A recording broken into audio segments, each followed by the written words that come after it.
Hello everybody.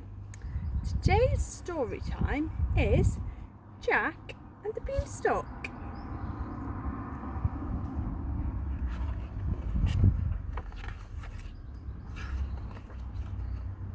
Jack and the Beanstalk. Deep in the countryside lived a widow and her son Jack. Their cottage was crumbling and their clothes were patched. They were very, very poor. One day, Jack's mother said, "We must sell our cow." So they need more money. So they were going to take it to the market, and Jack needed to bring back some gold pieces. And so he set off to town. So Jack set off to town with his cow.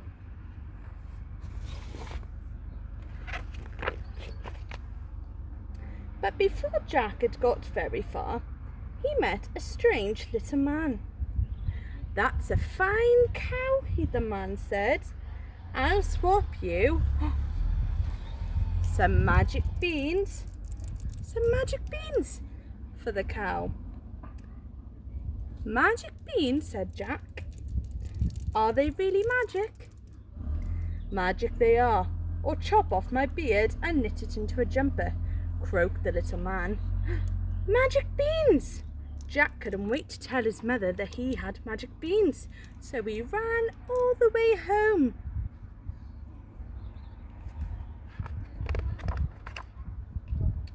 Jack's mother was furious. "We need money." So Mum wanted money, not useless beans. So Mum threw them out of the window. But late that night, a tiny bean sprout poked out from the ground. Uh-oh, Pippa wants a magic bean. So we got a bean sprout, and it begins to poke out. Oh my goodness, and it grew, and it grew, and it grew.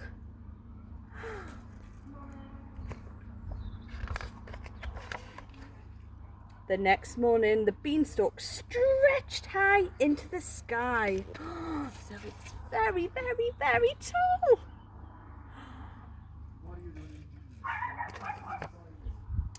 "The beans were magic," Jack cried. "But what's at the top?"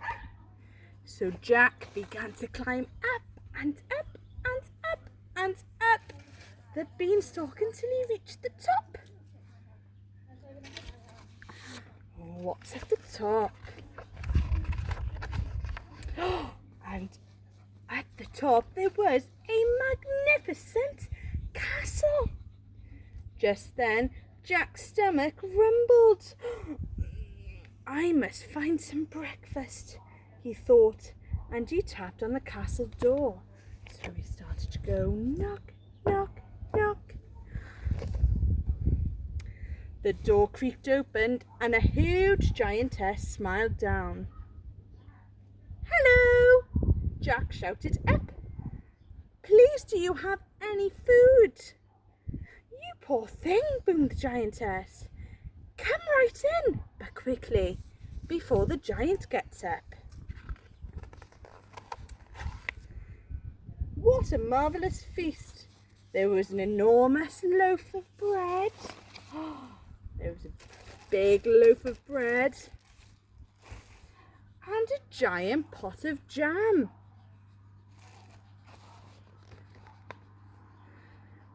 Jack tucked right in and began to eat. But suddenly the room began to shake.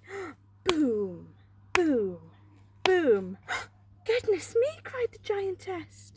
"He's coming!" And she shoved Jack under a teacup to hide. "Fee, fi, fo, fum. I smell the blood of an Englishman," he said. Be he alive or be he dead, I'll grind his bones to make my bread. But the giantess said there was nobody here. Was the giant hearing things? Jack trembled and he shook. I must leave now, he thought. He was halfway down the hall when he heard a squawk. It was a hen with bright golden feathers. Help, she clucked. Set me free and I'll lay you golden eggs every morning. Jack scooped up the hen, but then he heard huge footsteps thundering after them. Fee, fi, fo, fum. I smell the blood of an Englishman. And there he is. Jack raced out to the door. He jumped, trying to get back to the beanstalk. And slid down the beanstalk. Down, down, down. Mother, quick, bring the axe, he shouted. Jack's mother swung at the axe, it shuddered and shook, and then the giant came tumbling down. Fee, fi, fo, fum, crash! And the beanstalk was gone.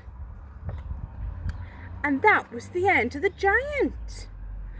So the chick, from there on, laid golden eggs for the family, and the family never had to worry about money again.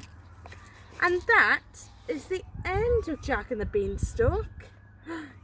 Can you have a read along at home and see what you think? Under T. Gwyn, under Dosbarth Oren, there will be a sensory story of Jack and the Beanstalk that with materials that you might have at home that you can use. If you have a little look at that, it's a very short story, so you can read along at home or just watch this video and listen to the Debbie and Friends song that is under the music section. Goodbye!